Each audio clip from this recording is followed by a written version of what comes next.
Watching your cocktails, but still want to enjoy a nice drink with your friends?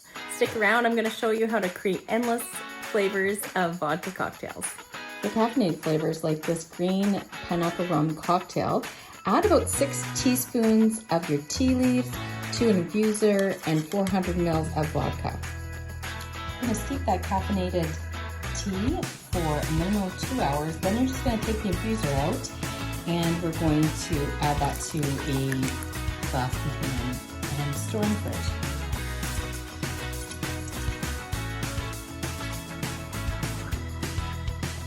For a fruit tea like this magical cotton candy flavor, you can just add 6 teaspoons directly to your vodka.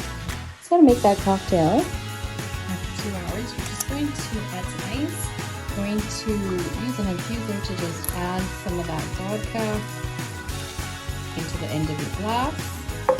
Then you're going to take some Sprite, or I use low-calorie first-rate lemonade, and I'm just going to top it up. Cheers!